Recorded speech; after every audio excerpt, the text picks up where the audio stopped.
Audio Jungle.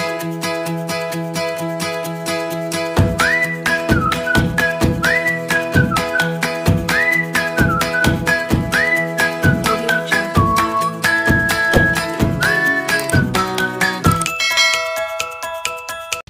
Assalamualaikum warahmatullahi wabarakatuh. Anak-anak, hari ini kita akan belajar PJOK kelas 4, pelajaran 9 tentang cedera. Sebelum memulai pelajaran kali ini, silahkan kalian berdoa terlebih dahulu. Peta konsep. Ada beberapa hal yang harus kita pahami dan ketahui tentang cedera. Yang pertama, penyebab terjadinya cedera. Yang kedua, pencegahan sebelum terjadi cedera. Dan yang ketiga yaitu jenis cedera dan cara penanggulangannya. Nah, pada subbab kali ini kita akan mempelajari tentang penyebab terjadinya cedera dan cara pencegahannya supaya tidak terjadi cedera. Setelah kalian mempelajari materi ini, diharapkan kalian mampu memahami dan mampu menjelaskan kembali tentang faktor-faktor penyebab terjadinya cedera dan cara pencegahannya supaya tidak terjadi cedera. Anak-anak, apakah kalian semua suka untuk berolahraga? Dan olahraga apa aja yang kalian gemari? Silahkan anak-anak tulis di kolom komentar ya. Pernahkah kalian pada saat melakukan aktivitas fisik atau sedang berolahraga mengalami luka ringan atau kram otot? Atau pernahkah kalian melihat teman kalian terjatuh saat berolahraga? Jika kita kurang berhati-hati saat beraktivitas, bisa menyebabkan terjadinya cedera. Nah, sekarang tahukah kalian sebenarnya apa definisi dari cedera? Cedera adalah kelainan yang terjadi pada tubuh yang mengakibatkan timbulnya rasa nyeri, panas, merah, bengkak, dan tidak berfungsinya dengan baik organ-organ gerak kita. Misalkan otot, tendon, ligamen, sendi, dan tulang yang diakibatkan dari aktivitas gerak yang kita lakukan secara berlebihan atau mengalami kecelakaan. Seseorang yang cedera akan mengalami proses yang biasa kita sebut dengan peradangan.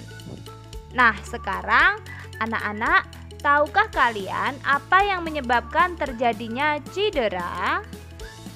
Cedera dapat disebabkan oleh dua faktor, antara lain faktor internal yang berasal dari dalam diri kita dan faktor eksternal atau faktor yang berasal dari luar diri kita. Ayo kita mulai membahas tentang faktor internal yang berasal dari dalam diri kita. Yang pertama, pemanasan. Biasanya kita sering meremehkan pemanasan yang kita lakukan sebelum olahraga. Pemanasan yang kurang maksimal bisa menyebabkan terjadinya cedera. Yang kedua adalah kurang hati-hati dan kurang fokus. Kurangnya hati-hati dan kurang fokus saat melakukan olahraga menyebabkan terjadinya kesalahan gerakan yang kita lakukan saat berolahraga yang berpotensi bisa menyebabkan cedera. Yang ketiga adalah kondisi tubuh. Kondisi tubuh yang kurang bagus dan kurang sehat jangan pernah dipaksakan untuk melakukan olahraga karena akan rentan terjadinya cedera. Hal ini juga berlaku pada saat tubuh kita sudah mengalami kelelahan saat beraktivitas. Jangan dipaksakan untuk melanjutkan aktivitas atau olahraga tersebut. Berilah kesempatan untuk tubuh kita beristirahat agar tubuh kita kembali prima dan terjadinya cedera dapat dihindari.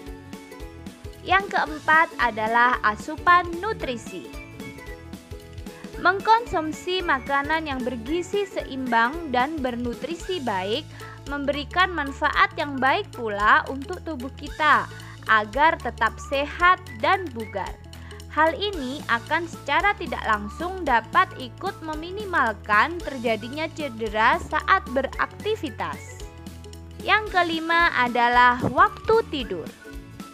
Waktu tidur yang cukup sangat berpengaruh terhadap kondisi tubuh setelahnya. Karena jika kita kurang tidur, maka keseimbangan tubuh kita akan terganggu dan kondisi tubuh kita tidak prima. Faktor selanjutnya yaitu umur. Umur seseorang sangat menentukan kemampuan orang tersebut untuk melakukan aktivitas fisik. Semakin tua, kondisi seseorang akan terjadi penurunan kekuatan dan kekenyalan jaringan tubuh yang bisa menyebabkan rentan terjadinya cedera.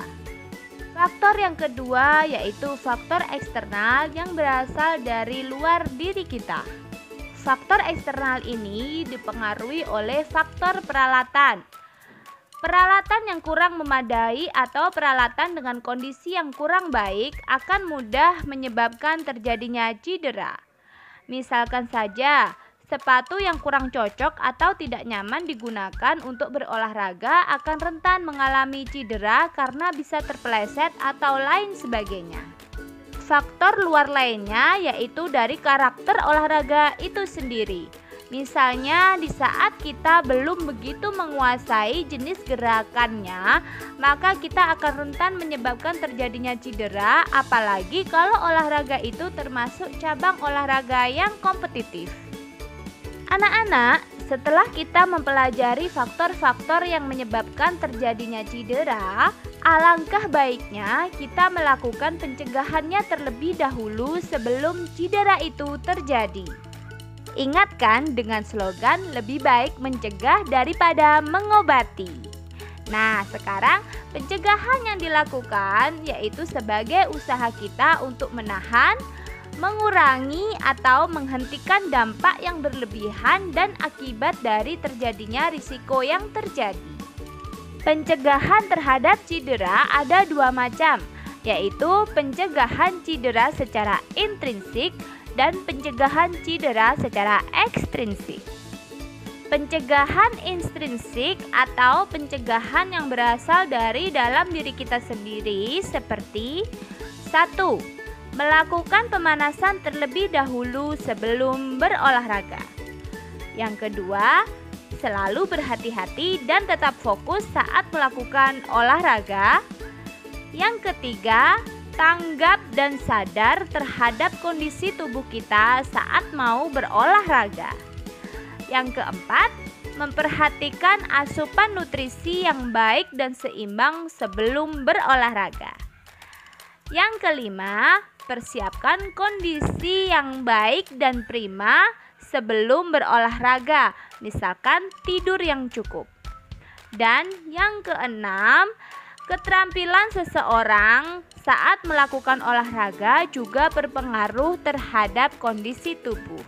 Semakin anak itu terampil dalam berolahraga, maka akan semakin meminimalkan terjadinya cedera.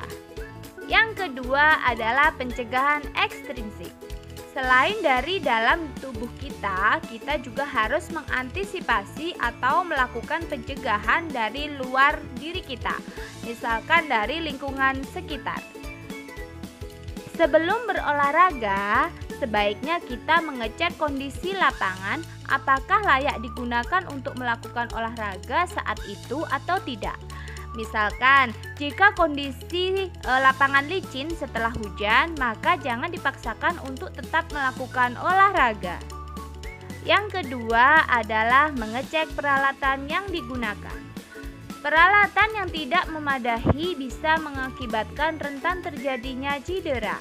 Misalkan bola voli yang kurang keras atau terlalu keras dalam memompa bisa menyebabkan memar di tangan.